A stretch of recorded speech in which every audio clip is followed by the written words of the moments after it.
الحمد للہ وکفا والصلاة والسلام علی عباده الذین اصطفى اما بعد فقد قال اللہ تبارک وتعالی کما ورد فی سورۃ محمد صلی اللہ علیہ وسلم اعوذ باللہ من الشیطان الرجیم بسم اللہ الرحمن الرحیم مثل الجنة التي وعد المتقون فيها أنهار من ماء غير آسن وأنهار من لبن لم يتغير طعمه وأنهار من خمر لذة للشاربين وأنهار من عسل مصفى ولهم فيها من كل الثمرات ومغفرة من ربهم كمن هو خالد في النار وسقوا ماء حميما فقطع أمعاءهم صدق الله العظيم۔ مثال اس جنت کی جس کا وعدہ کیا گیا ہے متقیوں سے، اس میں نہریں ہیں پانی کی جن میں کوئی بو نہیں، اور نہریں ہیں دودھ کی جس کا ذائقہ تبدیل نہیں ہوتا، وانہار من خمر، اور ایسی شراب کی نہریں کہ جو لذت والی ہے پینے والوں کے لیے، وانہار من عسل مصفى، اور نہریں ہیں ایسے شہد کی جس کو صاف کیا جا چکا ہو، جھاگ اتارا جا چکا ہو، وَلَهُمْ فِيهَا مِنْ كُلِّ الثَّمَرَاتِ، اور پھر مزید برآں ان کے لیے ہوں گے وہاں تمام میوے، تمام پھل، وَمَغْفِرَةٌ مِّن رَبِّكُمْ، اور مغفرت ہوگی ان کے رب کی طرف سے۔ بھلا یہ لوگ کمن ہوا خالد فی النار، بھلا وہ لوگ کہ جو ان جنتوں میں ہوں گے ان کے برابر ہو سکتے ہیں وہ کہ جو ہیں آگ میں، جو رہیں گے ہمیشہ آگ میں، وَسُقُوا مَاءً حَمِيمًا، اور انہیں پینے کو دیا جائے گا کھولتا ہوا پانی، فَقَطَّعَ أَمْعَاءَهُمْ، جو ان کی اتلیوں کو کاٹ کر رکھ دے گا۔ وَمِنْهُمْ مَنْ يَسْتَمِعُ إِلَيْكَ، اب یہاں سے جو اصل مضمون اس سورہ مبارکہ کا ہے، جو میں پہلے عرض کر چکا ہوں کہ قتال سے جو طبیعت اب گھبرا رہی تھی کچھ لوگوں کی، خاص طور پر جن کے دلوں میں رعب تھا، منافقت تھی، ان کی کیفیت ہے جو اس سورہ مبارکہ میں بڑی تفصیل سے آئے گی۔ وَمِنْهُمْ مَنْ يَسْتَمِعُ إِلَيْكَ، ان میں سے کچھ لوگ ایسے بھی ہیں جو اے نبی آپ کی بات بڑی توجہ سے سنتے ہیں، حَتَّى إِذَا خَرَجُوا مِنْ عِنْدِكَ، یہاں تک کہ جب وہ آپ کے پاس سے نکل کر باہر جاتے ہیں، قَالُوا لِلَّذِينَ أُوتُوا الْعِلْمَ مَاذَا قَالَ آنِفًا، تو وہ کہتے ہیں ان کو کہ جنہیں علم دیا گیا، کیا کہا انہوں نے، اب یہ نئی بات آج کیا کہہ دی انہوں نے۔ یہ اوت العلم سے مراد اہل ایمان بھی ہو سکتے ہیں کہ وہ لوگ اہل ایمان میں سے جو لوگ ان میں زیادہ سمجھدار ہیں اور جن کو سمجھتے ہیں کہ زیادہ ان کو اللہ نے فہم عطا فرمایا، ان سے پوچھتے ہیں یہ بات کچھ سمجھ میں نہیں آئی جو آج کہی ہے محمد نے صلی اللہ علیہ وسلم، یا پھر یہ اہل کتاب سے جا کر پوچھتے ہیں جو علم والے، جن کو علم پہلے دیا گیا تھا، ماذا قال آنفا، یہ کیا کہہ دیا، یعنی جنگ کے بارے میں جو بھی اب کوئی تجویز ہو رہی ہے، اقدام کا مرحلہ ہے، اب نکلنا ہے، قریش کے قافلوں کا پیچھا کرنا ہے، ماذا قال آنفا اولئک الذین طبع اللہ علی قلوبہم، یہ وہ لوگ ہیں کہ جن کے دلوں پر اللہ تعالیٰ نے مہر کر دی ہے، واتبعوا اہواءہم، اور یہ اپنی خواہشات کی پیروی کر رہے ہیں، یعنی یہ ہچکچاہٹ جن کے اندر پیدا ہو گئی ہے، در حقیقت یہ نشانی ہے اس بات کی کہ ان کے دلوں میں منافقت پیدا ہو چکی ہے۔ والذین اہتدوا زادہم ھدی، اور جو ہدایت پر ہے اللہ تعالیٰ نے ان کی ہدایت میں اضافہ کیا ہے، اس نئے مرحلے کے آنے سے ان کے جوش ایمان میں اور ذوق شہادت میں اضافہ ہو گیا ہے۔ وَآتَاهُمْ تَقْوَاهُمْ، اللہ تعالیٰ نے انہیں ان کے تقوی میں اور اضافہ فرمایا ہے۔ فَهَلْ يَنظُرُونَ إِلَّا السَّاعَةَ أَن تَأْتِيَهُمْ بَغْتَةً، تو یہ کس چیز کے منتظر ہے سوائے قیامت کے کہ وہ آ دھمکے ان پر اچانک۔ فَقَدْ جَاءَ أَشْرَاطُهَا، اس کی علامتیں تو آ چکی ہیں، یعنی قیامت کی سب سے بڑی علامت جو ہے وہ در حقیقت حضور صلی اللہ علیہ وسلم کی بعثت ہے، جو کہ آپ آخری رسول ہیں، اور آپ نے فرمایا بھی ہے کہ بعثت انا والساعة کہاتین، دونوں انگلیوں کو آپ نے جوڑا، میں اور قیامت اس طریقے سے جڑے ہوئے، اب میرے بعد کوئی اور نبی نہیں، انا آخر المرسلین وانتم آخر الامم، میں آخری رسول ہوں، تم آخری امت ہو، تو اب آپ کے بعد تو قیامت ہی آنی ہے۔ فَأَنَّىٰ لَهُمْ إِذَا جَاءَتْهُمْ ذِكْرَاهُمْ، تو جب وہ آ جائے گی ان پر دھمک آ جائے گی، آ دھمکے گی، تو پھر اس وقت ان کا یاد کرنا یا نصیحت اخذ کرنا یا سبق حاصل کرنا ان کے کس کام کا ہوگا۔ فَاعْلَمْ أَنَّهُ لَا إِلَٰهَ إِلَّا اللَّهُ وَاسْتَغْفِرْ لِذَنبِكَ، بس جان لو کہ اللہ کے سوا کوئی معبود نہیں، اور اپنی خطاؤں کے لیے اللہ سے استغفار کرو۔ اب یہاں ایک تو یہ ہے کہ یہ بات خطاب کر کے حضور سے کہی جا رہی ہے واحد کے صیغے میں، اس حوالے سے ایک تعویل تو یہ ہو سکتی ہے کہ یہ حقیقت میں حضور کی وساطت سے آپ کی امت سے کہی جا رہی ہے، لیکن یہ ہے کہ اس میں علماء نے یہ بات بھی نکالی ہے کہ یہاں حضور مخاطب ہے، اور حضور کی مخاطبت میں یہ پہلو موجود ہے کہ حضور کے گناہ کا معاملہ جو ہے ہم اپنے گناہ پر قیاس نہ کریں۔ حسنات الابرار سیئات المقربین، حضور کی تو جو انٹینسٹی ہوتی تھی تعلق با اللہ کی شدید، اس میں ذرا سی کمی آتی تھی تو آپ اسے بھی سمجھتے تھے کہ بہت بڑی کوتاہی مجھ سے ہو گئی ہے۔ گویا کہ ہمارے لیے تو کہیں بمشکل کبھی اللہ تعالیٰ کی خصوصی عنایت سے طبیعت کے اندر انشراح ہو جائے تو یہ بہت بڑی نعمت ہے، اور حضور کے لیے وہ تو انشراح تو ہر وقت رہتا ہی تھا۔ اگر ذرا سا کہیں کسی مسئلے میں تھوڑی سی اس انشراح کی شدت میں کمی آ جائے تو آپ اسے بہت بڑی اپنی کوتاہی، بڑا گناہ سمجھتے تھے۔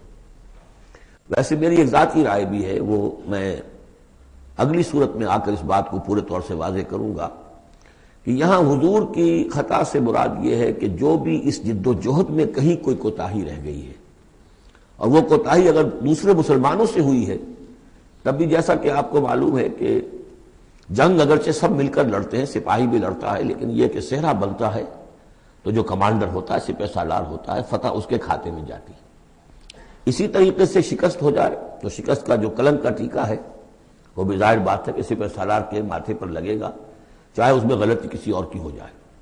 اس اعتبار سے اگر کہیں کسی سے کوئی کوتاہی ہوئی ہے تو گویا کہ وہ حضور صلی اللہ علیہ وسلم کی جد و جہد ہونے کے اعتبار سے کہ آپ ہی کی قیادت میں ہو رہی ہے، تو اس جد و جہد کے اندر کہیں کوئی کوتاہی یا کمی جو ہے اس کا ذکر ہو رہا ہے۔ وَلِلْمُؤْمِنِينَ وَالْمُؤْمِنَاتِ، اے نبی آپ استغفار کیجئے اپنی خطا، آپ تقصیر کا بھی، اور اہل ایمان مردوں اور عورتوں کے لیے بھی۔ وَاللَّهُ يَعْلَمُ مُتَقَلَّبَكُمْ وَمَثْوَاكُمْ، اللہ خوب جانتا ہے کہاں تمہیں لوٹ کر جانا ہے، بازگشت تمہاری کہاں ہے، اور کہاں تمہارا اصل گھر ہے مستقل، تمہارا ٹھکانہ کہاں ہے، یعنی آخرت، بہشت۔ وَيَقُولُ الَّذِينَ آمَنُوا لَوْلَا نُزِّلَتْ سُورَةٌ، اور کہتے ہیں یہ لوگ جو ایمان کے دعوے دار ہیں کیوں نہیں کوئی سورت نازل ہوئی۔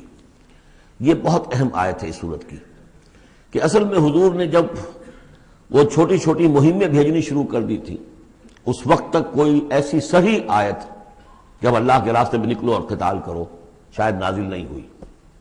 اذن کے درجے میں تو بات آ گئی کہ سورہ حج کے اندر آیت نازل ہو گئی تھی، لیکن سورہ حج کو بھی بعض حضرات چونکہ مدنی سمجھتے ہیں تو ہو سکتا ہے وہ بھی اس کے بعد نازل ہوئی ہو اگر وہ رائے صحیح ہو۔ باقی سورہ بقرہ کے اندر جو آیات آئی ہیں وہ بھی یہ ہے کہ جب وہ تم سے جنگ کریں، قاتلوا فی سبیل اللہ الذین یقاتلونکم، اور بظاہر ہجرت کے بعد ابتدا ابھی مکے والوں کی طرف سے نہیں ہوئی تھی، انیشیٹو حضور نے لیا ہے، چھوٹے چھوٹے دستے آپ نے بھیجنے شروع کر دیے، ان کا گھیراؤ گویا کہ آپ کر رہے۔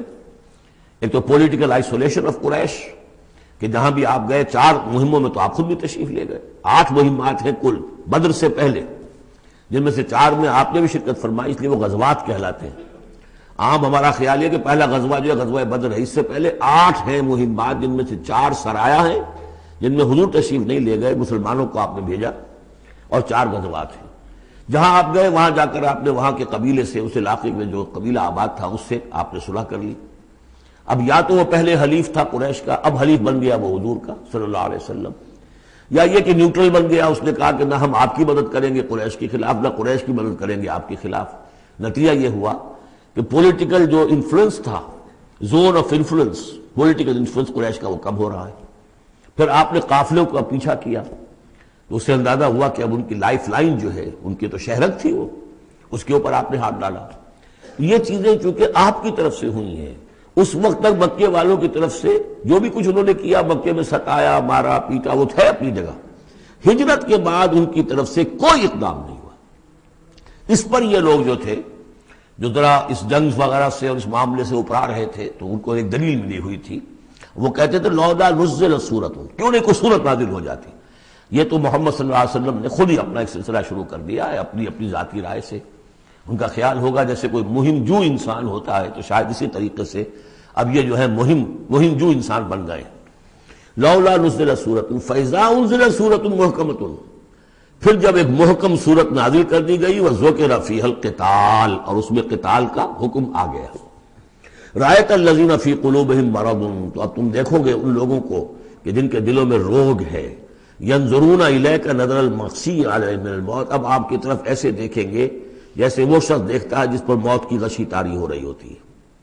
دلیل ان کی ختم ہو گئی۔ اب وہ کہتے تھے کہ آیت اترے، کو قرآن نازل ہو جس سے معلوم ہو کہ اب قتال ہے، یہ اللہ کا حکم ہے۔ اسی لیے اسی آیت میں جو لفظ قتال آیا ہے، اسی کے حوالے سے اس سورت کا نام سورہ قتال بھی ہے۔ فَإِذَا أُنزِلَتْ سُورَةٌ مُحْكَمَةٌ وَذُكِرَ فِيهَا الْقِتَالُ رَأَيْتَ الَّذِينَ فِي قُلُوبِهِم مَرَضٌ يَنظُرُونَ إِلَيْكَ نَظَرَ الْمَغْشِيِّ عَلَيْهِ مِنَ الْمَوْتِ فَأَوْلَىٰ لَهُمْ، تو افسوس ہے ان پر، بربادی ہے ان کے لیے۔ طاعۃ وقول معروف، دیکھو ایمان لائے ہو، ایمان کا دعویٰ کر رہے ہو تو اطاعت لازم ہے تم پر، طاعۃ وقول معروف، ہاں کوئی مشورہ دینا ہے، بھلی بات کہنی ہے، کوئی حرج نہیں ہے، مشورہ دے سکتے ہو، اچھی بات کہہ سکتے ہو، لیکن اطاعت کرنی پڑے گی۔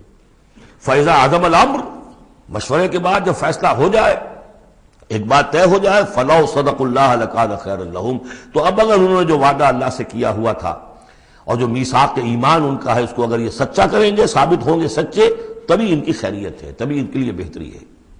فَهَلْ عَصَيْتُمْ إِن تَوَلَّيْتُمْ أَن تُفْسِدُوا فِي الْأَرْضِ وَتُقَطِّعُوا أَرْحَامَكُمْ، اس آیت کے دو ترجمے کیے گئے ہیں۔ پہلے میں وہ ترجمہ کر رہا ہوں کہ جو شیخ الہند کا بھی ہے اور مجھے اسی سے اتفاق ہے کہ تم ذرا سوچو، اگر جس حال میں اس وقت تم ہو، اگر تمہیں حکومت مل جائے، تم والی بن جاؤ، تمہیں یہاں اقتدار مل جائے اس جزیرہ نما عرب میں، تو تمہاری ابھی چونکہ پوری تربیت نہیں ہوئی ہے، خاص طور پر ظاہر بات ہے کہ جو انصار مدینہ تھے ابھی ایمان لائے تھے، ان کی تربیت تو نہیں ہوئی، ان میں ایک بڑی تعداد ایسے لوگوں کی بھی شامل تھی، آپ کو معلوم ہے کہ جو منافق تھے، آخر غزوہ احد میں 1/3 نفری جو ہے وہ نکل کر چلی گئی تھی، تو معلوم ہوا کہ اس میں اتنی بڑی تعداد میں منافق بھی تھے۔ اگر اس حال میں تمہیں کہیں حکومت مل جائے تو تم کیا کرو گے؟ تفسدوا فی الارض، زمین میں فساد مچاؤ گے، وتقطعوا ارحامکم، اور اپنے رحمی رشتے کاٹو گے۔ یہ بات سمجھنی چاہیے ان جماعتوں کو بھی کہ جو چاہے اپنے دارشت میں دین کے لیے اقتدار حاصل کرنا چاہتی ہیں، کہ ہم دین کو قائم کرنے کے لیے چاہتے ہیں کہ ہمارا غلبہ ہو، لیکن یہ کہ اگر وہ اپنے کارکنوں کی تربیت پر زور نہیں دیں گے، ان میں خلوص اور اخلاص اور للہیت، خالص اللہ کے لیے جو کرنا ہے اللہ کے لیے اور دین کے احکام کے مطابق، اگر ان جماعتوں کے کارکن جو ہیں وہ اس کی پوری تربیت یافتہ نہیں ہوں گے، تو ہو سکتا ہے کہ بجائے اگر انہیں کہیں اختیار مل جائے تو بجائے کہ اصلاح کے اور فساد ہو جائے۔ اور پہلا فساد تو اس اعتبار سے کہ بہرحال وہ لوگ فاسق اور فاجر تھے، انہوں نے جو فساد مچایا سو مچایا، لیکن اگر دین کے نام پر کہیں فساد مچ جائے تو پھر دین بدنام ہو جائے گا۔ یہ ہے مضمون کہ جو یہاں اس آیت میں آیا ہے کہ ابھی تمہیں امتحانوں میں سے گزرنا پڑے گا، بھٹیوں میں سے نکلو گے تب تم ذرے خالص بنو گے اور کندن بنو گے۔ ایک ترجمہ یہ کیا گیا ہے ان تولیتم، مطلب اگر تم منہ موڑ لو گے، قتال نہیں کرو گے، تو اس کا نتیجہ یہ نکلے گا کہ زمین میں فساد ہوگا اور تم اپنے رحمی رشتے قطع کرو گے۔ لیکن میرے نزدیک پہلا مضمون، یہ ترجمہ میں آپ کو پڑھ کر سنا رہا ہوں، شیخ الہند کا ہے۔ پھر تم سے یہ بھی توقع ہے کہ اگر تم کو حکومت مل جائے تو خرابی ڈالو ملک میں اور قطع کرو اپنی قرابتیں۔ مجھے اسی سے اتفاق ہے۔ اولئک الذین لعنہم اللہ فاصمہم واعمی ابصارہم، یہ وہ لوگ ہیں کہ جن پر اللہ تعالیٰ نے لعنت کی ہے اور انہیں بہرا بھی کر دیا ہے اور ان کی نگاہوں کو اندھا کر دیا ہے۔ افلا یتدبرون القرآن ام علی قلوب اقفالها، کیا یہ قرآن پر تدبر نہیں کرتے؟ قرآن پر تدبر کریں، اس کے بین السطور بھی تو پڑھیں۔ غلبہ دین کی جد و جہد میں یہ سارے مراحل آنے والے ہیں، یہ تو ان سے پہلے کہہ دیا گیا تھا، سورہ عنکبوت میں آ چکا تھا۔ احسب الناس ان یترکوا ان یقولوا آمنا وهم لا یفتنون، کیا لوگوں نے یہ سمجھا تھا کہ صرف یہ کہنے سے کہ ہم ایمان لائے انہیں چھوڑ دیا جائے گا اور بخش دیا جائے گا اور انہیں آزمایا نہیں جائے گا؟ وَلَقَدْ فَتَنَّا الَّذِينَ مِن قَبْلِهِمْ فَلَيَعْلَمَنَّ اللَّهُ الَّذِينَ صَدَقُوا وَلَيَعْلَمَنَّ الْكَاذِبِينَ، ہم نے تو ہمیشہ جو بھی ان سے پہلے تھے ان کو بھی آزمایا ہے، اور اللہ تو صاف کھول دے گا، واضح کر دے گا کہ کون حقیقت میں سچے مومن ہیں اور کون جھوٹ موٹ کے مومن بنے ہوئے ہیں۔ اور اسی صورت میں آگے بھی آ گیا فَلَيَعْلَمَنَّ اللَّهُ الَّذِينَ آمَنُوا وَلَيَعْلَمَنَّ الْمُنَافِقِينَ، اللہ تو بالکل دودھ کا دودھ پانی کا پانی جدا کر دے گا کہ اللہ تعالیٰ کھول دے گا کہ کون واقعی مومن اور کون منافق ہے۔ تو کیا یہ لوگ قرآن پر تدبر نہیں کرتے یا ان کے دلوں پر قفل پڑ چکے ہیں؟ ان الذین ارتدوا علی ادبارہم من بعد ما تبین لہم الہدی، یقیناً وہ لوگ جو اپنی پیٹھوں کے بل مڑ جائیں گے اس کے بعد کہ ان پر ہدایت واضح ہو چکی ہو۔ الشیطان سول لہم، شیطان نے در حقیقت ان کے لیے یہ مرحلہ ارتداد کا اور پیچھے مڑ جانے کا آسان کر دیا ہے۔ وَأَمْلَى لَهُمْ، اور ان کو بڑی طول عمل کے اندر پھنسا دیا ہے، لمبے لمبے ان کی امیدیں ہیں دنیا کے اندر. ظاہر بات ہے دنیا میں بڑے بڑے نقشے بنا رکھے ہیں، تو اب یہ میدان جنگ میں جاتے ہوئے تو انسان کترائے گا.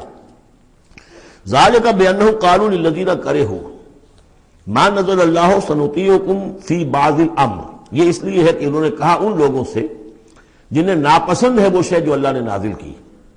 اللہ نے قرآن نازل کیا، یہ ناپسند کس کو تھا؟ قریش کو تھا، کفار کو اور یہود کو.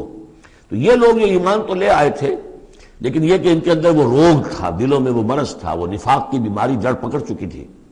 وہ یہ کہتے تھے ذَلِكَ بِأَنَّهُمْ قَالُوا لِلَّذِينَ كَرِهُوا مَا نَزَلَ اللَّهُ، جن لوگوں کو یہ اللہ کے اتاری ہوئی کتاب اور اللہ کے اتارے ہوئے احکام پسند نہیں آتے، ان سے جا کر انہوں نے کہا سَنُطِيعُكُمْ فِي بَعْضِ الْأَمْرِ، کہ دیکھیے ہم اگرچہ ایمان تو لے آئے ہیں، وہ محمد کی بات تو ہمیں ماننی ہے، لیکن ہم آپ کی بھی اطاعت جاری رکھیں گے، کچھ چیزوں کے اندر آپ کی بات پر ہم عمل کریں گے، آپ کا حکم مانیں گے. آپ یہ نہ سمجھیے کہ ہم نے آپ سے اپنا رشتہ بالکل توڑ لیا. منافق اسی کو کہتے ہیں کہ جس نے دونوں کے ساتھ جوڑا رکھنے کی اپنے آپ کو کوشش کی. مذبذبین بین ذلک لا الہ ہؤلاء ولا الہ ہؤلاء، ان کے پاس جاتے تو کہتے ہیں، اہل ایمان کے پاس آتے تو کہتے ہیں ہم ایمان لے آمنا. وَإِذَا خَلَوْا إِلَىٰ شَيَاطِينِهِمْ قَالُوا إِنَّا مَعَكُمْ إِنَّمَا كَانُوا نَسْتَهْزِئُونَ إِنَّا نَحْنُ مُسْتَهْزِئُونَ وَاللَّهُ يَعْلَمُ إِسْرَارَهُمْ، اور اللہ تعالیٰ کو خوب معلوم ہے جو کچھ کی یہ خفیہ باتیں کرتے ہیں جا کر. فَكَيْفَ إِذَا تَوَفَّتْهُمُ الْمَلَائِكَةُ يَضْرِبُونَ وُجُوهَهُمْ وَأَدْبَارَهُمْ، تو کیا حال ہوگا ان کا جب کہ ان کی جانیں قبض کریں گے فرشتے، ان کے چہروں پر ضرب لگاتے ہوئے اور ان کی پیٹھوں کے اوپر ضرب لگاتے ہوئے. ذَلِكَ بِأَنَّهُمُ اتَّبَعُوا مَا أَسْخَطَ اللَّهُ، یہ اس لیے کہ انہوں نے پیروی اس چیز کی جو اللہ کو ناپسند ہے. وَكَرِهُوا رِضْوَانَهُ، اور ناپسند کیا انہوں نے اللہ کی رضا کو. فَأَحْبَطَ أَعْمَالَهُمْ، تو اللہ نے ان کے سارے اعمال اکارت کر دیے، حبط کر دیے. یعنی اب تک انہوں نے حضور کے پیچھے نمازیں جو پڑھی ہیں اور جو بھی کوئی نیکیاں کی ہیں، اب جب مرحلہ آ گیا ہے قتال کا اور یہ جی چرا رہے ہیں، تو گویا کہ وہ سارے ان کے اب تک کے جو اعمال ہیں وہ حبط ہو جائیں گے. ام حسب الذین فی قلوبہم مرض ان لن یخرج اللہ اضغانہم، کیا سمجھا تھا ان لوگوں نے کہ جن کے دلوں میں یہ روگ ہے کہ اللہ تعالیٰ ان کے کھوٹ کو ظاہر نہیں کرے گا. وہ اپنے کھوٹ کو اندر جو نفاق کی بیماری لیے پھرتے ہیں اس کو چھپائے رکھ سکیں گے؟ انہوں نے یہ سمجھا تھا. اللہ تعالیٰ نے تو اسے واضح کرنا تھا. فَلَيَعْلَمَنَّ اللَّهُ الَّذِينَ آمَنُوا وَلَيَعْلَمَنَّ الْمُنَافِقِينَ. تو ام حسب الذین فی قلوبہم مرض ان لن یخرج اللہ اضغانہم، انہوں نے سمجھا تھا کہ اللہ تعالیٰ ان کے کھوٹ کو، دلوں کے کھوٹ کو علم نشرہ نہیں کر دے گا. وَلَوْ نَشَاءُ لَأَرَيْنَاكَهُمْ، اور اگر ہم چاہیں تو اے نبی آپ کو دکھا دیں کہ یہ ہیں وہ لوگ. فَلَعَرَفْتَهُمْ بِسِيمَاهُمْ، آپ ان کے چہروں سے انہیں خود ہی پہچان لیں گے. ظاہر بات ہے کہ ایک صادق الایمان شخص کا چہرہ اور ایک منافق کا چہرہ، انسان کے قلب کی کیفیت جو ہوتی ہے وہ تو چہرے کے اوپر جو ہے، face is the index of mind, ذہنی کیفیت جو ہے، قلب کی کیفیت جو ہے چہرے پر ہوتی ہے. فَلَعَرَفْتَهُمْ، تو آپ پہچان ہی چکے ہیں انہیں ان کے چہروں سے. وَلَتَعْرِفَنَّهُمْ فِي لَحْنِ الْقَوْلِ، اور مزید آپ پہچان لیں گے انہیں ان کی گفتگو کے ڈھب سے، انداز سے. گفتگو میں بھی ظاہر بات ہے کچھ چاپلوسی کریں گے، کچھ ہیر پھیر ڈالیں گے. ایک مخلص آدمی کی گفتگو اور ایک اس طرح کے شخص کی گفتگو زمین و آسمان کا فرق ہوتا ہے. وَاللَّهُ يَعْلَمُ أَعْمَالَكُمْ، اللہ تمہارے اعمال کو خوب جانتا ہے. وَلَنَبْلُوَنَّكُمْ حَتَّى نَعْلَمَ الْمُجَاهِدِينَ مِنكُمْ وَالصَّابِرِينَ، اور ہم تو لازماً آزمائیں گے تمہیں، یہاں تک کہ ہم، ترجمہ تو ہوگا ہم معلوم کر لیں، ہمیں علم ہو جائے. لیکن چونکہ اہل سنت کا عقیدہ یہ کہ اللہ کا علم تو قدیم ہے، تو یہاں ہم اس کی ترجمانی کرتے ہوئے کہتے ہیں ہم ظاہر کر دیں گے اس کو تاکہ سب کے علم میں آ جائے، سب دیکھ لیں. ہم آزمائیں گے تمہیں یہاں تک کہ سب دیکھ لیں کہ مجاہدین کون ہیں تم میں سے. حتی نعلم المجاہدین منکم والصابرین، اور وہ جو صبر کرنے والے ہیں. وَنَبْلُوَ أَخْبَارَكُمْ، اور ہم تمہارے سارے حالات کی پوری طریقے سے تحقیق کر لیں. یہ تقریباً سمجھیے کہ وہ آیت جو آئی تھی سورہ بقرہ میں، وَلَنَبْلُوَنَّكُمْ بِشَيْءٍ مِّنَ الْخَوْفِ وَالْجُوعِ وَنَقْصٍ مِّنَ الْأَمْوَالِ وَالْأَنفُسِ وَالثَّمَرَاتِ. ابھی وہاں چونکہ قتال کا حکم نہیں آیا تھا، اس لیے وہاں پر ابھی جنگ کا تذکرہ نہیں تھا. یہ تو تھا کہ ہم تمہیں آزمائیں گے بھوک سے اور جان اور مال کے نقصان سے اور ثمرات کے ضیاع سے. لیکن یہاں اسی آیت کو ایکسٹینشن سمجھیے، وَلَنَبْلُوَنَّكُمْ حَتَّى نَعْلَمَ الْمُجَاهِدِينَ مِنكُمْ وَالصَّابِرِينَ، تاکہ ہم دیکھ لیں کون ہیں وہ جو واقعتاً جہاد کرنے والے ہیں، صبر کرنے والے ہیں، اور ان کی پوری طرح جانچ پرکھ کر لیں. ان الذين كفروا وصدوا عن سبيل الله وشاقوا الرسول من بعد ما تبين له الهدى لن يضروا الله شيئا، یقیناً وہ لوگ جنہوں نے کفر کیا اور جو روکتے رہے لوگوں کو بھی اللہ کے راستے سے اور اللہ کی اور اس کے رسول کی مخالفت میں سرگرم رہے، زدہ میں پڑ گئے، من بعد ما تبین لهم الهدى، اس کے بعد کہ ان کے لیے ہدایت واضح ہو چکی تھی، لن يضروا الله شيئا، وہ اللہ کا کچھ نہیں بگاڑ سکیں گے، وسيحبط اعمالهم، اللہ تعالیٰ ان کے اعمال کو بھی حبط کر دے گا۔ یعنی اس پہلے ذکر تھا منافقین کا، اب یہاں کفار مکہ کا ذکر ہے۔ ان کے اعمال کیا تھے؟ وہی حاجیوں کی خدمت کرتے تھے۔ اجعلتم سقایۃ الحاج وعمارۃ المسجد الحرام کمن آمن باللہ والیوم الآخر، اور یہ کہ بہرحال اور بھی کچھ دے، کسی نے کھانا کھلا دیا، کسی کو کچھ اور کر دیا، اور پھر یہ کہ جو کچھ انہوں نے جد و جہد کی ہے، انہوں نے بھی مال خرچ کیے ہیں، جنگیں کی ہیں۔ بدر میں آئے تھے تب بھی تو بہت سے لوگوں نے کفار نے انفاق کیا تھا، تبھی تو ساز و سامان تیار ہوا تھا۔ 900 اونٹ لے کر نکلے تھے، روزانہ ایک دن 10 ایک دن 9 اونٹ تو ذبح ہو رہے تھے وہ فوج کو جو کھانا کھلانے کے لیے، تو آخر لوگوں نے کنٹریبیوٹ کیا تھا، تو یہ سارے اعمال ان کے اکارت چلے گئے۔ یا ایھا الذین آمنوا اطیعوا اللہ واطیعوا الرسول ولا تبطلوا اعمالکم، اے اہل ایمان اللہ کی اطاعت کرو اور اس کے رسول کی اطاعت کرو، لا تبطلوا اعمال، اپنے اعمال ضائع نہ کرا بیٹھنا۔ یعنی اب تک اگر تم نے کچھ اعمال کیے ہیں، کوئی محنت بھی کی ہے، کچھ انفاق بھی کیا ہے، کچھ اور جد و جہد کی ہے، لیکن اب جو یہ مرحلہ نیا آ گیا ہے، اس کو یوں سمجھیے اب امر حال یہ ہے، اللہ کا اس کے رسول کا جس وقت جو حکم ہے اس وقت اس کو ماننا ہوگا۔ اب حکم یہ ہے، لہذا اگر اس میں تم نے کہیں پیٹھ دکھا دی تو تم اپنے سارے سابقہ اعمال کو باطل کرا لو گے۔ ان الذین کفروا وصدوا عن سبیل اللہ ثم ماتوا وهم کفار فلن یغفر اللہ لهم، یقیناً وہ لوگ کہ جنہوں نے کفر کیا اور اللہ کے راستے سے وہ روکتے رہے اور یا رکے رہے، یہ دونوں جیسے میں نے عرض کیا کہ صدا یا صدو جو ہے یہ فعل لازم بھی ہے، فعل متعدی بھی ہے۔ ثم ماتوا وهم کفار، اور وہ مر گئے اسی حال میں کہ وہ کافر تھے، فلن یغفر اللہ لهم، تو ایسے لوگوں کو اللہ تعالیٰ ہرگز نہیں بخشے گا۔ فلا تہنوا، تو اے مسلمانوں تم ڈھیلے نہ پڑو، بودے پن کا مظاہرہ نہ کرو، وتدعوا الی السلم، سیدھا السلم میں، اور تم جو اب یہ کہہ رہے ہو صلح کی بات ہونی چاہیے اور سلامتی کی بات ہونی چاہیے اور خام خواہ کی لڑائی جھگڑا جو ہے اس سے کیا حاصل ہے، یہ جو تم کر رہے ہو یہ نہ کرو۔ فلا تہنوا وتدعوا الی السلم، بلکہ اب جو مرحلہ آ گیا ہے اب تو سرفروشی کا مرحلہ آ گیا ہے، وانتم الاعلون، اور گھبراؤ نہیں، تم ہی سب سے اونچے رہو گے، سربلند رہو گے، غالب ہوگے۔ واللہ معکم، اللہ تمہارے ساتھ ہے، اس کی مدد تمہارے شامل حال ہے۔ ولن یترکم اعمالکم، اللہ تعالیٰ تمہارے اعمال ضائع نہیں کرے گا۔ انما الحیات الدنیا لعب و لہو، یہ دنیا کی زندگی تو کھیل ہے اور کچھ جی کا بہلانا ہے، اس کے سوا کیا ہے؟ آخرت کے مقابلے میں تو یہ دھوکے کا سامان ہے، دھوکے کی ٹٹی ہے۔ وما الحیات الدنیا الا متاع الغرور وان تؤمنوا وتتقوا یؤتکم اجورکم، اگر تم ایمان لاؤ، ایمان پر قائم رہو اور اپنے رب کا تقوی اختیار کیے رکھو، اللہ تعالیٰ تمہیں دے گا تمہارے بدلے، تمہارے اجر۔ ولا یسألکم اموالکم، اور وہ تم سے تمہارے مال نہیں مانگتا، مطلب یہ کہ سارے مال نہیں مانگتا یا تم سے زبردستی مال نہیں مانگتا۔ دیکھیے دونوں چیز ذہن میں رکھیے، اللہ مال تو مانگتا ہے، من ذا الذی یقرض اللہ قرضا حسنا، کون ہے جو اللہ کو قرض حسنا دیتا ہے؟ کتنی مرتبہ کہا اللہ کی راہ میں انفاق کرو، اللہ کی راہ میں انفاق کرو۔ سورہ بقرہ میں ہم پڑھ چکے ہیں، انفقوا فی سبیل اللہ ولا تلقوا بایدیکم الی التہلکہ، اللہ کی راہ میں خرچ کرو، لگا دو، اپنے آپ کو اپنے ہاتھوں ہلاکت میں مت ڈالو۔ یہ اللہ کا مال مانگنا تو ہے، لیکن ایک تو یہ کہ جبر نہیں کیا، یہ کمال ہے محمد رسول اللہ صلی اللہ علیہ وسلم کا، اتنی عظیم انقلابی جد و جہد۔ کبھی آپ نے نہیں کہا کہ ایمرجنسی ہے لہذا اب سب کا مال ضبط، فلاں کا مال ضبط، کچھ نہیں، جو بھی تشویق ہے ترغیب ہے، لیکن جس نے دیا اپنی مرضی سے دیا، سوائے ایک جنگ کے نفیر عام بھی نہیں تھی، تشویق ہے ترغیب ہے، حرض المؤمنین علی القتال، نکلو اللہ کی راہ میں، شہادت جو ہے اس کو اپنا مقصود سمجھو، شہادت ہے مطلوب و مقصود مومن، جبر نہیں کیا، یہ کمال ہے میرے نزدیک۔ ویسے تو کمال ہر پہلو سے ہے، لیکن یہ نکتہ بھی ذہن میں رکھیے کہ کہیں بھی کسی صورتحال میں جبر کا معاملہ نہیں آیا، تو اللہ تعالیٰ تم سے جبرن نہیں مانگتا یا کل کے کل مال نہیں مانگتا۔ ان یسألکموہا، اگر وہ تم سے مانگے تمہارے سارے مال، فیحفکم، اور تم پر سختی کرے، تنگی کرے، تبخلوا، تم بخل سے کام لوگے، ویخرج اضغانکم، اور اللہ ظاہر کر دے گا پھر تمہارے اندر کے کھوٹ کو، جو تمہارا کھوٹ اندر ہے وہ زبانوں پر آ جائے گا، جیسا کہ غزوہ احزاب کے موقع پر آ گیا کہ ما وعدنا اللہ ورسولہ الا غرورا، منافقین نے یہ بات کہہ دی کھلم کھلا کہ اللہ اور اس کے رسول نے تو ہمیں دھوکہ دیا، سب باغ دکھائے۔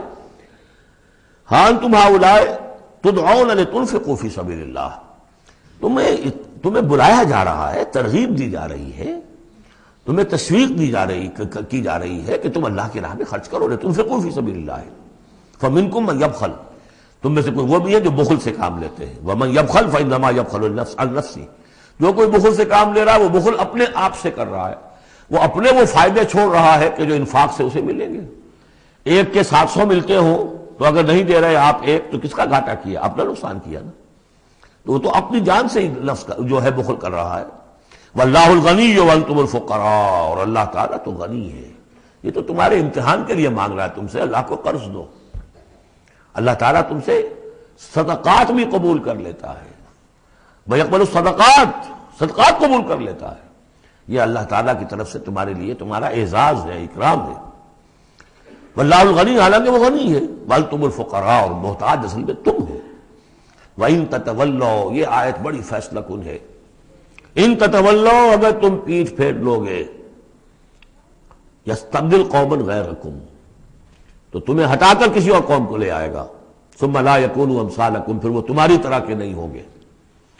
اب یہ ہو سکتا ہے کہ اس کا اطلاق جو ہے اس وقت کے کچھ لوگوں پر بھی ہوا ہو کہ جنہوں نے منافقت کی بنا پر پیٹھ موڑ لی، اللہ نے اپنے نبی کے لیے ان سے زیادہ جو ہے جانثار قسم کے اہل ایمان جو ہے وہ فراہم کر دیے۔ لیکن یہی آیت جو ہے اس اعتبار سے کہ حضور کی بعثت اصلی، بعثت خصوصی امیین کے لیے تھی، بنی اسماعیل اور عرب کے مشرکین جو ان کے تابع تھے، ان کے لیے یہ کہ یہ بات ان سے کہی جا رہی ہے کہ اب تمہیں سے امت بنی ہے، امت المسلمہ کن سے بنی ہے؟ اس کا نیوکلیس اہل عرب، وہی امت عرب کے لوگ۔ اگر یہ مشن جو تمہارے حوالے ہوا ہے، کذالک جعلناکم امۃ وسطا لتکونوا شہداء علی الناس ویکون الرسول علیکم شہیدا، اگر تم نے اس مشن سے منہ موڑ لیا تو اللہ تمہیں ہٹائے گا، معزول کر دے گا، کسی اور قوم کو لے آئے گا۔ چنانچہ میرے نزدیک اس آیت کا ظہور ہوا ہے بتمام و کمال 13ویں صدی عیسوی میں، جبکہ اللہ تعالیٰ نے عربوں کو امت مسلمہ کی قیادت سے معزول کر دیا۔ 1258 عیسوی میں سقوط بغداد ہوا، ہلاکو کے ہاتھوں جو مسلمانوں پر تاتاریوں کے ہاتھوں بیتی ہے، کروڑوں مسلمان قتل ہوئے اس وقت، معمولی نہیں۔ اور آخری خلیفہ بنو عباس کا، اس کو کھینچ کر محل سے گھسیٹ کر باہر نکالا گیا، جانور کی ایک کھال میں لپیٹ کر تاتاریوں نے اپنے گھوڑوں کے سموں تلے اسے کچل دیا۔ وہ گویا کہ عربوں کا معزول ہونا تھا امت مسلمہ کی قیادت سے۔ اس کے بعد کچھ عرصہ گزرا ہے، لیکن پھر اللہ نے وہ ایک معجزہ دکھایا کہ انہی تاتاریوں میں سے کتنی قومیں ایمان لے آئیں۔ ہے آیا فتنہ تاتار کے افسانے سے، پاسباں مل گئے کعبے کو صنم خانے سے۔ پھر وہی تاتاری تھے جن میں سے ترکان تیموری نکل آئے، ترکان صفوی نکل آئے، ترکان سلجوقی ان سے بھی پہلے آ چکے تھے، اور ترکان عثمانی، پھر گریٹ آٹومان امپائر، پھر خلافت بھی اللہ نے پھر وہاں منتقل کر دی۔ 400 برس تک خلافت جو ہے وہ بھی ترکان عثمانی کے پاس رہی۔ ان تتولوا یستبدل قوما غیرکم ثم لا یکونوا امثالکم، صدق اللہ العظیم۔ سورۃ الفتح، تمہیدی باتیں میں پہلے عرض کر چکا ہوں۔ یہ سورہ مبارکہ نازل ہوئی ہے صلح حدیبیہ کے بعد۔ اس کی جو تاریخی پس منظر ہے صرف یہ چند جملے کفایت کریں گے۔ سن 5 میں غزوہ احزاب کے بعد یہ حضور نے صحابہ سے کہہ دیا تھا کہ اب قریش میں وہ دم نہیں رہا کہ اب دوبارہ وہ تم پر چڑھ کر آئیں اور حملہ کریں۔ لن تغزوکم قریش بعد عامکم ھذا ولکنکم تغزونہم، اب انیشیٹو تمہاری طرف سے ہوگا۔ وہ انیشیٹو حضور نے لیا ہے سن 6 میں۔ آپ نے عمرے کا احرام باندھا، اور آپ کے ساتھ 1400، عام طور پر زیادہ بیان ہوتا ہے لیکن بعض روایات میں 1800 صحابہ احرام باندھ کر چلے کہ ہم عمرہ کرنے جا رہے ہیں۔ یہ گویا کہ ایک ٹیسٹ تھا کہ اب قریش کرتے کیا ہے۔ آپ احرام کے لیے اپنی منزل بہ منزل کرتے ہوئے پہنچ گئے حدیبیہ تک، وہی جگہ جہاں پر کہ پھر صلح ہوئی۔ ادھر قریش کے لیے جو ہے ان کی جان پر بن گئی۔ پہلی بات تو یہ کہ ان کی روایات کے خلاف تھا کہ کوئی آئے عمرے کی نیت سے اور ان کو روک دے، یہ عرب کی روایت نہیں تھی۔ دوسرا یہ کہ اب اگر آنے دیتے ہیں اور مسلمان دنگناتے ہوئے آئیں اس شہر کے اندر عمرہ کریں تو گویا کہ ان کی شکست ہو گئی۔ تو وہاں پر جو بھی ہوا تفصیلات کا تو موقع نہیں ہے۔ ایک طرف تو وہ تلے ہوئے تھے کہ جنگ کریں گے، اور جب حضرت عثمان کو حضور نے بھیجا ہے کچھ سلسلہ جنبانی کے لیے، وہاں ان کو روک لیا گیا، خبر مشہور ہو گئی کہ انہیں شہید کر دیا گیا۔ پھر حضور نے بیعت لی، وہ بیعت علی الموت کہلاتی ہے، بیعت علی لا نفر یا بیعت علی الموت، اور اس کا نام ہے بیعت رضوان۔ ایک درخت کے نیچے آپ تشریف فرما ہوئے اور سب نے آ کر آپ سے بیعت کی کہ اب یہاں جانیں دے دیں گے اپنی، سب ہم یہاں پر مرنے کے لیے تیار ہیں، جانیں قربان کر دیں گے، یہاں سے واپس نہیں جائیں گے۔ جب وہاں یہ خبریں پہنچی اور انہوں نے کچھ اور اندازہ کر لیا تھا کہ یہ تو بڑے سرفرے لوگ معلوم ہو رہے ہیں، ان میں سے کوئی جو ہے بھاگنے والا نظر نہیں آتا یہاں سے، تو پھر یہ ہے کہ وہ مجبور ہو گئے کہ اب کو صلح کریں۔ پھر صلح ہوئی، صلح حدیبیہ، لیکن وہ بڑی ان ایکول صلح تھی، اس میں مسلمانوں کے لیے ہیوملیشن تھی، اس لیے کہ یہ طے کر لیا گیا اس میں کہ اگر کوئی مسلمان مدینے سے واپس آئے مکے تو اسے مکے والے واپس نہیں کریں گے، لیکن اگر کوئی مکے سے مدینے جائے گا تو واپس کرنا ہوگا۔ اور وہاں پر ہو بھی گیا، ابو جندل صحابی تھے جن کو کہ اسی نے جو کہ وہاں سے صلح کے لیے گفت و شریف کرنے کے لیے آیا تھا، سہیل بن عمرو، اس کا ہی بیٹا عین اس وقت وہ پہنچ گیا، لیکن صلح کے وہ کاغذات لکھے جا چکے تھے، اس نے معاملہ بچایا، مسلمانوں مجھے پھر قصائیوں کے حوالے کر رہے۔ حضور نے فرمایا کہ اب ابو جندل تم صبر کرو، جو وعدہ ہم کر چکے ہیں اس کی پابندی کرنی ہے۔ بہرحال اس کو حضور نے، اگرچہ صحابہ تو اس درجے دلگیر تھے کہ ہم یہ دم کر صلح کیوں کر رہے ہیں، حضرت عمر رضی اللہ تعالیٰ عنہ سے تو بہرحال یہ بھی کہہ دیجئے کہ زیادہ قرب جو انہیں حاصل تھا حضور سے، اس کی بنا پر ان کی یہ ہمت ہو گئی کہ آپ نے وہ سوال جواب بھی کر لیا جس پر آپ پھر ساری عمر پچھتاتے رہے۔ کہ آپ نے پوچھا کہ کیا ہم حق پر نہیں ہیں؟ حضور نے فرمایا ہاں ہم حق پر ہیں۔ کیا آپ اللہ کے رسول نہیں ہیں؟ آپ نے مسکرا کر جواب دیا ہاں میں اللہ کا رسول ہوں۔ تو پھر ہم یہ کیوں دب کر صلح کر رہے ہیں؟ آپ نے فرمایا کہ میں وہی کر رہا ہوں جو اللہ نے مجھے حکم دیا۔ بس اتنی سی بات تھی جس پر ساری عمر پچھتائے۔ لیکن یہ بات حضرت علی نے بھی کر دی اس درجے میں کہ جب وہ صلح نامہ لکھا گیا، حضور ڈکٹیٹ کرا رہے تھے، حضرت علی کاتب تھے، لکھ رہے تھے، تو اب حضور نے فرمایا یہ صلح نامہ ہے، لکھو محمد رسول اللہ اور قریش کے مابین۔ وہ سہیل بن عمرو نے اعتراض کر دیا کہ نہیں، یہ اگر ہم اس میں لکھیں گے ظاہر بات ہے صلح نامے پر تو دونوں فریقوں کے دستخط ہوتے ہیں، تو میں دستخط کروں گا تو میں تو آپ کو اللہ کا رسول نہیں مانتا، ورنہ اس عبارت کی روح سے جب اس کے نیچے میرا بھی دستخط آئیں گے تو گویا میں نے مان لیا۔ تو حضور نے اس پر بھی مسکرا کر کہا کہ تم مانو نہ مانو میں اللہ کا رسول ہوں، لیکن اے علی مٹا دو یہ رسول اللہ کے لفظ، مٹا دو، وہاں سے لکھ دو یہ معاہدہ ہے محمد ابن عبداللہ اور قریش کے مابین۔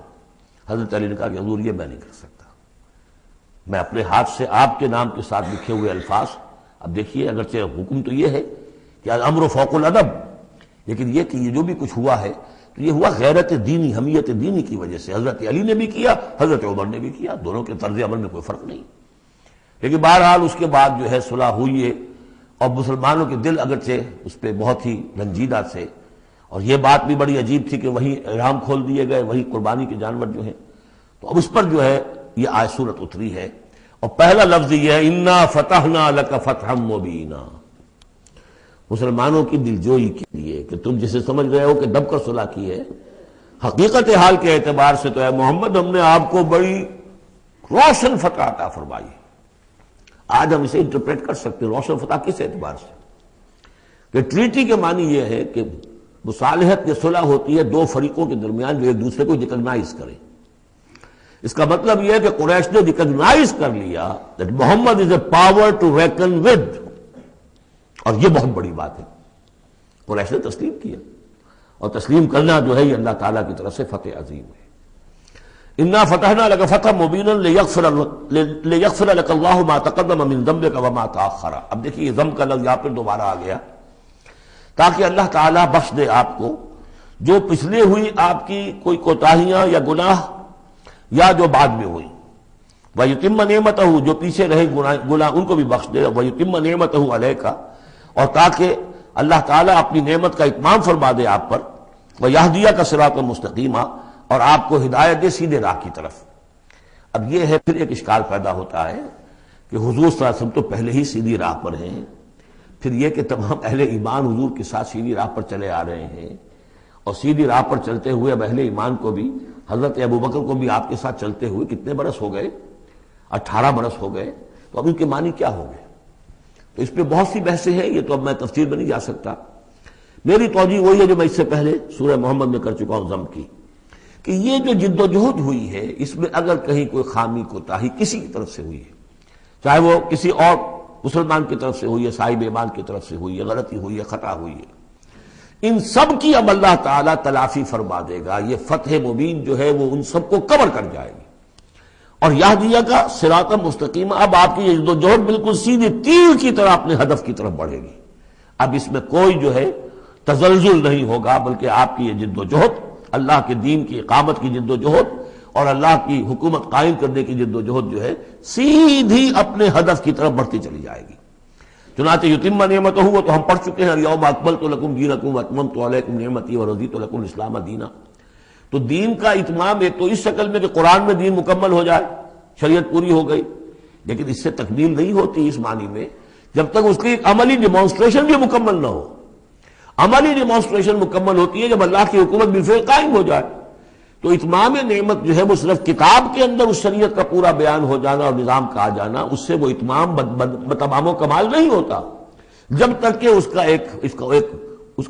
کی ایک نشانی، اس کا ایک نمونہ جو ہے، اس کی ایک صورت لوگوں کے سامنے نہ آ جائے، آئیڈیل فارم اس کی جو ہے وہ سامنے نہ آ جائے، اس کا نمونہ سامنے آ جائے.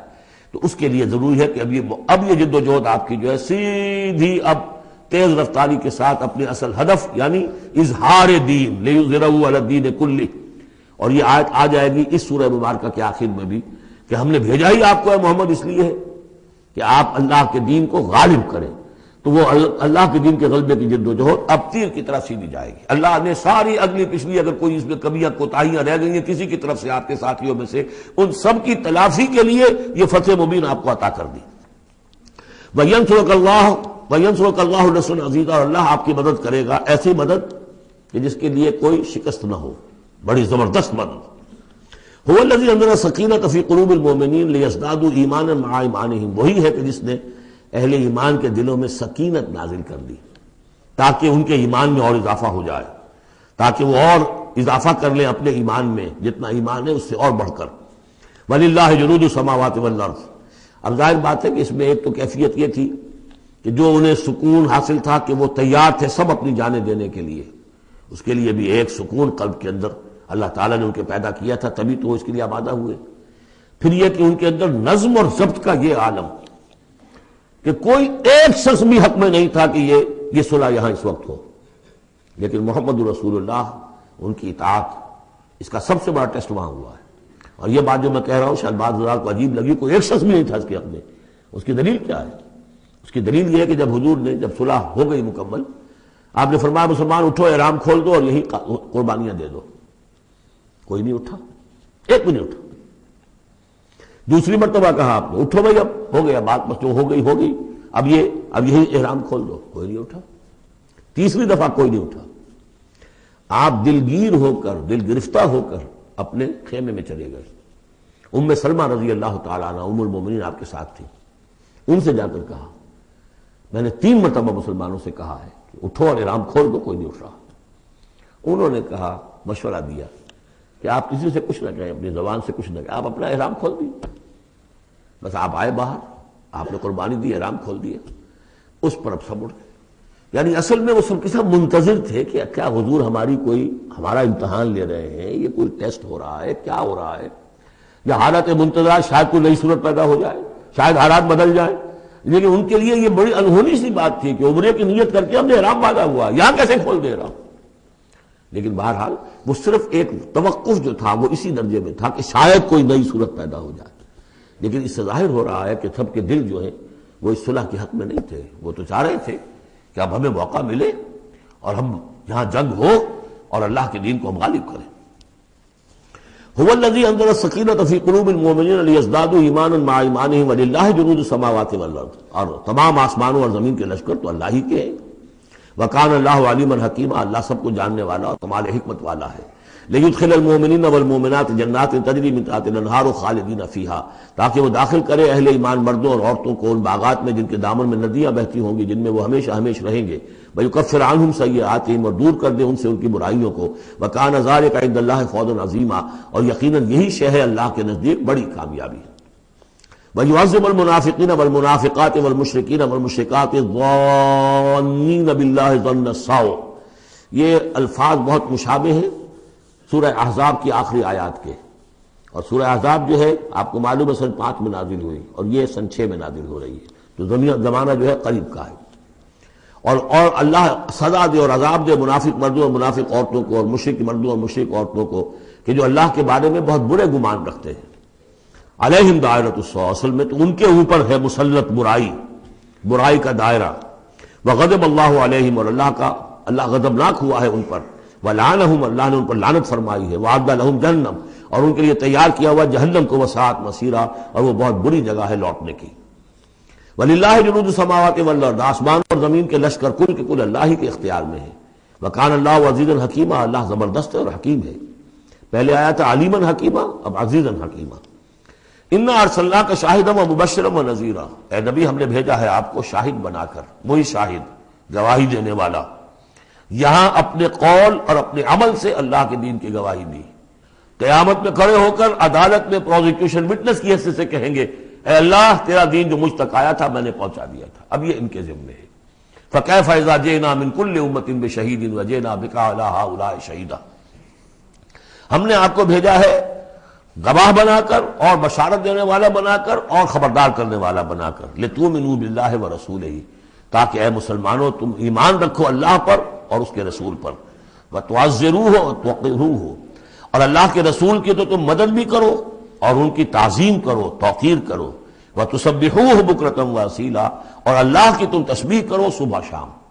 یہاں دیکھیے اس آیت میں لِتُؤْمِنُوا بِاللَّهِ وَرَسُولِهِ، اللہ اور اس کے رسول دونوں پر ایمان رکھو، پھر رسول کے لیے وَتُعَزِّرُوهُ وَتُوَقِّرُوهُ، اور اللہ کے لیے وَتُسَبِّحُوهُ بُكْرَةً وَأَصِيلًا، اس کی تسبیح بیان کرو صبح شام۔ ان الذين يبايعونك انما يبايعون الله، یقیناً وہ لوگ جو اے نبی آپ سے بیعت کر رہے ہیں وہ حقیقت میں اللہ سے بیعت کر رہے ہیں۔ ید اللہ فوق ایدیہم، اللہ کا ہاتھ ان کے ہاتھوں کے اوپر ہے۔ فمن نکث فانما ينکث الی نفسہ، تو جو کوئی بھی اس بیعت کی خلاف ورزی کرے گا، اس کو توڑے گا، اس کا سارا وبال اسی کے اوپر ہوگا۔ ومن اوفی بما عاہد علیہ اللہ، اور جو پورا کر دے گا اس معاہدے کو جو اللہ سے کر رہا ہے، فسیؤتیہ اجرا عظیما، تو اللہ تعالیٰ اسے اجر عظیم عطا فرمائے گا۔ اس آیت کو اچھی طرح سمجھ لیجئے اور اس کا تعلق جوڑ لیجئے جو سورہ توبہ کی آیت نمبر 111 تھی۔ ان اللہ اشترى من المؤمنین انفسهم واموالهم بان لهم الجنہ یقاتلون فی سبیل اللہ فیقتلون ویقتلون وعدا علیہ حقا فی التوراة والانجیل والقرآن ومن اوفی بعہدہ من اللہ فاستبشروا ببیعکم الذی بایعتم بہ، اللہ نے اہل ایمان سے ان کی جانیں اور مال خرید لی ہے جنت کے عوض۔ یہ جو خرید و فروخت ہو گئی ہے یہ بیع ہو گئی ہے، بیع و شرع ہو گئی ہے۔ فاستبشروا ببیعکم الذی بایعتم بہ، خوشیاں مناؤ، جشن مناؤ اس بیعت پر، اس بیع پر، اس سودے پر جو تم نے کیا ہے، اس سے بہتر سودا کوئی نہیں۔ اچھا یہ بیع تو ہوئی بندے اور اللہ کے مابین۔ فرض کیجئے میں بیعت کر رہا ہوں، اے اللہ میں اپنی جان مال تیرے حوالے کرتا ہوں، لیکن اللہ کے اور میرے درمیان تو غیب کا پردہ ہے۔ یہ کیسے، کس کو دوں یہ جان اور مال؟ کس کے حکم پر دوں؟ کس کے کہنے پر دوں؟ کہاں مال خرچ کروں؟ ظاہر بات ہے کہ اس کے لیے کوئی انسان، اب وہ انسان اس وقت ہے محمد الرسول اللہ صلی اللہ علیہ وسلم۔ بیع اللہ سے، بیعت محمد سے۔ محمد اللہ کے رسول ہیں، وہ بتائیں گے کہ اس طرح مال خرچ کرو، اس طرح جان لگاؤ، یہ وقت آ گیا ہے جان لے کر میدان میں آ جاؤ، جان ہتھیلی پر رکھو میدان میں آ جاؤ۔ لہذا جو بیع اللہ سے ہوئی ہے ان اللہ اشترى من المؤمنین انفسهم واموالهم بان لهم الجنہ، اس کے لیے بیعت محمد رسول اللہ سے ہو رہی ہے۔ اور یہ عرب میں رواج تھا کہ جب وہ کوئی سودا کرتے تھے پھر وہ مصافحہ کرتے تھے، ہاتھ ملاتے تھے، ہاتھ جب ملا لیا اب وہ جو سودا ہے پکا ہو گیا، اب پیچھے نہیں جا سکتے آپ۔ جب تک مصافحہ نہیں ہوتا اس وقت تک آدمی کوئی اس میں تبدیلی کر سکتا ہے، لیکن مصافحہ جو ہے وہ پختگی کے لیے۔ لہذا یہ بیعت اب محمد رسول اللہ سے ہو رہی ہے کہ ہم نے جو جان اللہ اور اپنی مال جو اللہ کے حوالے کی ہے اسے ہم خرچ کریں گے آپ کے کہنے کے مطابق، جو آپ حکم دیں گے، آپ کی مرضی ہے، آپ ہم سے جب چاہیں یہ جان اور مال حاصل ہے، جب چاہیں وصول فرما لیں۔ یہ بیعت ہے جو ہوئی ہے محمد رسول اللہ سے۔ اچھا اس میں جو یہ فرمایا، چونکہ یہ تین فریق ہو گئے، اللہ، بیعت کرنے والا اور جس کے ہاتھ پر بیعت کی گئی، لہذا یہ ٹرائی پارٹائٹ ایگریمنٹ ہے، تین فریق ہیں اس کے۔ ایک وہ ہے حضور کا ہاتھ جس پر بیعت کرنے والے کا ہاتھ آ گیا، اللہ نے فرمایا ایک تیسرا ہاتھ بھی ہے، وہ تمہیں نظر نہیں آ رہا، ید اللہ فوق ایدیہم، اللہ کا ہاتھ ان کے ہاتھوں کے اوپر ہے۔ تو یہ تین ہاتھ ہیں در حقیقت اس بیعت کے اندر، اس بیعت کے اندر۔ انما ان الذین یبایعونک انما یبایعون اللہ، اصل میں تو بیعت، اور بیعت جو ہو رہی ہے تو اللہ سے ہو رہی ہے۔ فاستبشروا ببیعکم الذی بایعتم بہ، باب مفاعلہ کے اندر بھی وہ آ گیا، تم نے جو باہمی یہ کیا ہے بیع و شراء کا معاملہ، اس میں خوشیاں مناؤ، وہی باب مفاعلہ ہے، وہ یبایعونک، ان الذین یبایعونک، اے نبی جو آپ سے یہ بیعت کر رہے ہیں، انما یبایعون اللہ، وہ اللہ سے بیعت کر رہے ہیں۔ ید اللہ فوق ایدیہم، اللہ کا ہاتھ ان کے ہاتھوں کے اوپر ہے۔ فمن نکث فانما ینکث علی نفسہ، تو جو کوئی بھی اب اس سے روگردانی کرے گا، اسے توڑے گا، اس کی خلاف ورزی کرے گا، اس کا وبال اسی پر آئے گا، آپ پر اس کا کوئی الزام نہیں۔ ومن اوفی بما عہد علیہ اللہ فسیؤتی اجرا عظیما، اور جو بھی پورا کر دے گا جس کا کہ اس نے وعدہ اللہ سے کیا ہے، یہ معاہدہ اللہ سے ہوا جان اور مال کا۔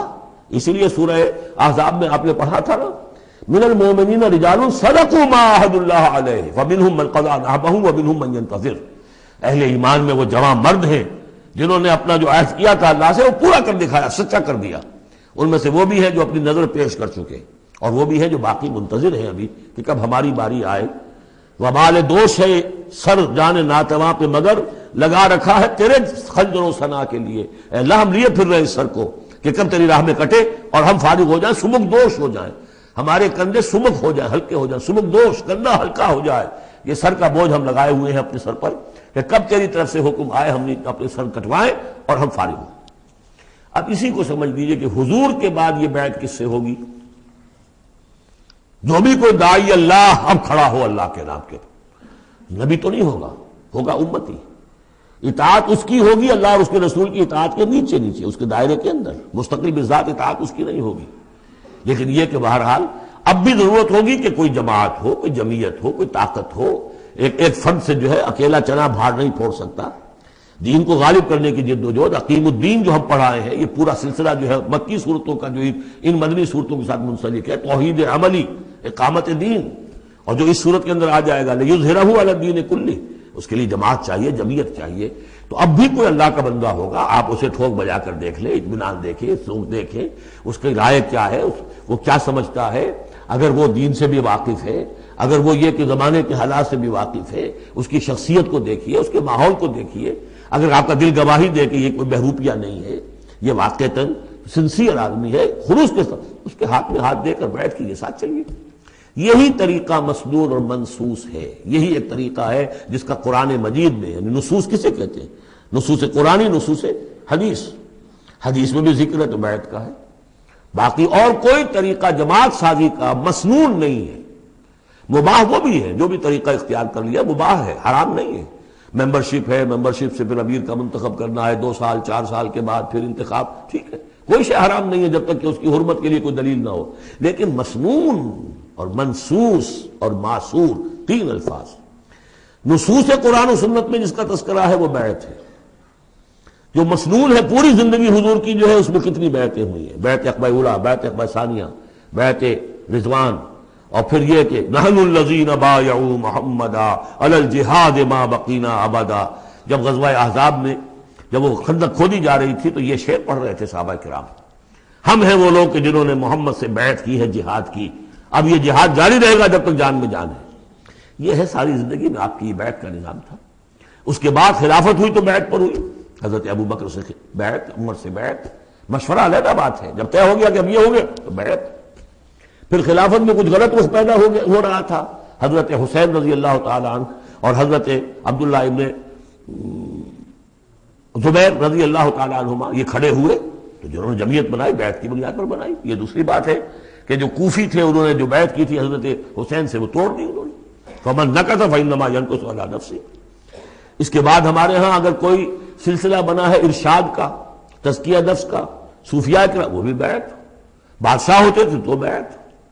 پچھلی صدی میں جتنے جہاد ہوئے، ہمارے ہاں سب سے بڑا جہاد ہوا پچھلی صدی کا، 19ویں صدی عیسوی کا، سید احمد بریلوی رحمۃ اللہ علیہ اور شاہ اسماعیل شہید رحمۃ اللہ علیہ، ان لوگوں کا جو بیعت کی بنیاد پر جماعت تھی، کوئی اور بنیاد جماعت سازی کی نہیں تھی۔ مہدی سوڈانی نے جہاد کیا انگریزوں کے خلاف بیعت کی بنیاد پر، سلوسی نے جہاد کیا اطالویوں کے خلاف بیعت کی بنیاد پر۔ تو یہ بیعت کا لفظ جو یہاں آیا ہے اس کو اچھی طرح سمجھ لیجیے۔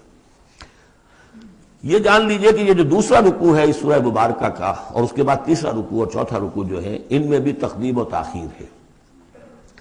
یہ جو پہلے رکوع کا مضمون ہے یہ جا کر ملے گا اب تیسرے کے ساتھ، اور بعد میں یہ نازل ہوا ہے کہ یہ جو دوسرے رکوع میں آیتیں آ رہی ہیں۔ سَيَقُولُ لَكَ الْمُخَلَّفُونَ مِنَ الْأَعْرَابِ شَغَلَتْنَا أَمْوَالُنَا وَأَهْلُونَا، جب حضور واپس پہنچ گئے اور یہ غزوہ جو بیعت رضوان ہو گئی اور پھر صلح حدیبیہ ہو گئی، پھر آپ واپس پہنچے تو جاتے ہوئے گویا کہ ان سے کہا جا رہا ہے حضور سے، جیسے کہ غزوہ تبوک سے واپسی پر جو آیات نازل ہوئی وہ ہم سورہ توبہ میں پڑھ چکے ہیں۔ ان قریب کہیں گے وہ لوگ جو پیچھے رہ جانے والے تھے، من الاعراب، اعراب میں سے، شغلتنا اموالنا واہلونا، حضور نے عام اعلان کروایا تھا، فرض نہیں تھا، سب کے لیے لازم نہیں تھا، عمرے کے لیے چلنے کے لیے کہا تھا چلے، جتنے لوگ چل سکتے ہیں چلیں۔ تو اب آئیں گے یہ وہ اعراب جو ہے بادیہ نشین، اور وہ کہیں گے حضور ہم مشغول رہے اپنے اموال میں، اپنے ڈھور ڈنگر کی دیکھ بھال میں، اپنے اہل و عیال میں، ہم آپ کے ساتھ نہیں جا سکے، فاستغفر لنا، تو ہمارے لیے استغفار کیجئے۔ یقولون بألسنتہم ما لیس فی قلوبہم، یہ لوگ اپنے منہوں سے وہ کچھ کہہ رہے ہیں اپنی زبانوں سے، ان کے دلوں میں نہیں ہے، دلوں میں کچھ اور ہے۔ یہ منافقوں کا تذکرہ ہو رہا ہے اعراب میں سے۔ قل فمن یملک لکم من اللہ شیئا ان اراد بکم ضرا او اراد بکم نفعا، ان سے کہیے کہ اگر اللہ تعالیٰ نے تمہارے لیے کوئی بھی اگر ضرر کا فیصلہ کیا تھا تو، اور اگر خیر کا فیصلہ کیا تھا تو کون سی چیز روک سکتی ہے؟ من یملک لکم من اللہ شیئا، کون ہے وہ کہ جو اختیار رکھتا ہو تمہارے بارے میں اللہ کی طرف سے کچھ بھی، اگر اس نے ارادہ کیا ہو ضرر کا، یعنی اگر کوئی خرابی ہونی تھی تو کیا تمہارے یہاں ہونے کی وجہ سے رک جانی تھی؟ یا اگر خیر کوئی آنا تھا تو تمہاری غیر موجودگی میں نہیں آ سکتا تھا؟ یعنی پیچھے رہ جانا چاہیے ماندار، کیوں رہ گئے؟ اگر کوئی خیر آنا تھا تو تمہاری غیر موجودگی میں بھی آ سکتا ہے، کوئی شر آنا تھا وہ تمہاری موجودگی میں بھی آ سکتا ہے۔ تو جب تمہاری موجودگی اور ناموجودگی اللہ کے اعتبار سے تو بالکل برابر ہے، تو تمہارا یہ بہانہ تراشنا جو ہے یہ صحیح نہیں ہے۔ بل کان اللہ بما تعملون خبیرا، بلکہ تم جو کچھ کرتے رہے ہو اللہ اس سے باخبر ہے۔ وہ کیا ہے؟ اب ان کے دل کی بات اللہ تعالیٰ، ان کے دل میں جو چور تھا، بل ظننتم، تمہیں یہ گمان ہو گیا تھا، ان لن ينقلب الرسول والمؤمنون الى اہلہم ابدا، ان کو یہ گمان ہوا کہ ان کا تو معلوم ہوتا ہے کہ واقعتاً کوئی دماغ خراب ہو گیا مسلمانوں کا، قریش پر چڑھائی کر کے جا رہے ہیں، قریش، یہ تو سمجھیے کہ ان کے لیے ابھی تک عرب میں جو ان کی حیثیت تھی قریش کی، وہ سمجھتے تھے کہ اب تو یہ موت کے منہ میں جا رہے ہیں، اب یہ واپس ان میں سے کوئی آنے والا نہیں ہے۔ بل ظننتم، تم نے یہ گمان کیا تھا، ان لن ينقلب الرسول والمؤمنون الى اہلہم ابدا، کہ اب واپس آئیں گے ہی نہیں رسول اور اہل ایمان اپنے گھر والوں کی طرف۔ وزین ذلک فی قلوبکم، اور یہ تمہارے دلوں میں کھبا دی گئی بات، وظننتم ظن السوء، اور تم نے بہت برا گمان کیا، وکنتم قوما بورا، اور تم ہو ہی تباہ ہونے والے لوگ۔ یہ منافقین اعراب کا تذکرہ ہو رہا ہے، اور یہ کب ہو رہا ہے؟ سن 6 میں۔ سن 2 کے اندر جو معاملہ تھا وہ بھی ہم دیکھ چکے، وہ جو سورہ محمد کے اندر آیا معاملہ، جبکہ ابھی یہ مرحلہ شروع ہو رہا تھا، ابھی قتال کا سلسلہ شروع ہونے والا تھا، اس وقت بھی ان کے دلوں میں صلح جوئی، امن سے کام کرو، صلح سے کام کرو، یہ خامخواہ جو ہے یہ اس طرح کی مہم جوئی مناسب نہیں ہے، اس وقت ان کا یہ خیال تھا۔ وَمَن لَّمْ يُؤْمِن بِاللَّهِ وَرَسُولِهِ فَإِنَّا أَعْتَدْنَا لِلْكَافِرِينَ سَعِيرًا، جو کوئی اللہ اس کے رسول پر ایمان نہ رکھے تو اللہ تعالیٰ نے ایسے کافروں کے لیے تو جہنم تیار کر رکھی ہے۔ وَلِلَّهِ مُلْكُ السَّمَاوَاتِ وَالْأَرْضِ يَغْفِرُ لِمَن يَشَاءُ، اور اللہ آسمانوں اور زمین کی بادشاہی اللہ ہی کے لیے ہے، وہ بخشتا ہے جس کو چاہتا ہے، وَيُعَذِّبُ مَن يَشَاءُ، اور عذاب دے گا جس کو چاہے گا، وَكَانَ اللَّهُ غَفُورًا رَحِيمًا، اور اللہ تعالیٰ غفور الرحیم ہے۔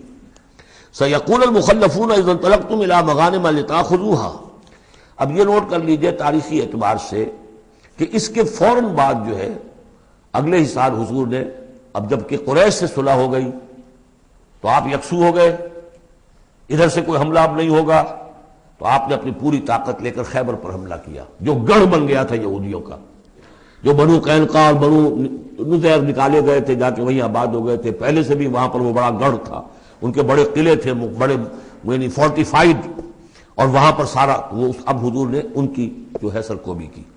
جب حضور خیبر کی طرف جا رہے تھے، اب ان کا ہم بھی چلتے ہیں آپ کے ساتھ، اس لیے انہیں یقین تھا کہ فتح ہوگی اور مال غنیمت آتا آئے گا۔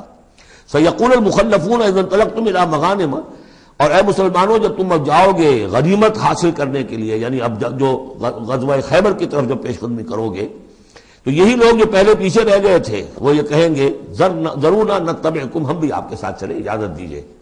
یریدون ان یبدلوا کلام اللہ، یہ اللہ کے کلام کو بدل دینا چاہتے ہیں۔ وہ اللہ کا کلام اگلے رکوع میں آ رہا ہے کہ ان کے بارے میں طے کر دیا گیا تھا کہ جو لوگ اس صلح حدیبیہ کے موقع پر نہیں گئے ہیں ساتھ حضور کے، اب ان کو کسی بھی دوسری نیکسٹ جنگ کے اندر شمولیت کی اجازت نہیں ہوگی۔ وہ آگے آ رہا ہے، اس لیے اس کے سمجھنے میں تھوڑی سی دقت ہوتی ہے، لیکن سمجھ لیجئے کہ وہ آگے ہے، اسی لیے تقدیم و تاخیر کی میں نے بات آپ سے کی تھی۔ یریدون ان یبدلوا کلام اللہ، یہ چاہتے ہیں کہ اللہ کے کلام کو تبدیل کر دیں، اللہ کے حکم کو بدل دیں۔ قل لن تتبعونا، کہہ دیجئے کہ نہیں اب تم ہمارے ساتھ نہیں جاؤ گے۔ کذالکم قال اللہ من قبل، یہ بات اللہ تعالیٰ پہلے ہی کہہ چکا ہے پہلے، اور اس صورت میں آ رہا ہے ذرا بعد میں۔ فسیقولون بل تحسدوننا، وہ کہیں گے یہ تو آپ لوگ حسد کر رہے ہیں ہم سے، آپ ہمیں ساتھ میں لے جانا چاہتے ہیں جبکہ ہمیں اندازہ ہے کہ وہاں پہ غنیمتیں ملیں گی۔ بل کانوا لا یفقہون الا قلیلا، حقیقت یہ ہے کہ یہ فہم ہی نہیں رکھتے، تفقہ ہی نہیں رکھتے مگر بہت ہی تھوڑی۔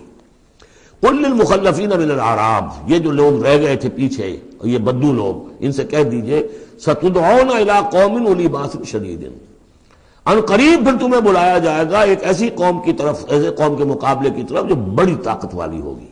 تو قاتلونہم او یسلمون، یا تم ان سے قتال کرو گے یا وہ مسلمان ہوں گے اور یا وہ اطاعت قبول کریں گے۔ اس سے ہے اشارہ در حقیقت جو نیا سلسلہ جنگوں کا اب شروع ہونے والا تھا، اور وہ تھا سلطنت روما کے خلاف غزوہ موطا۔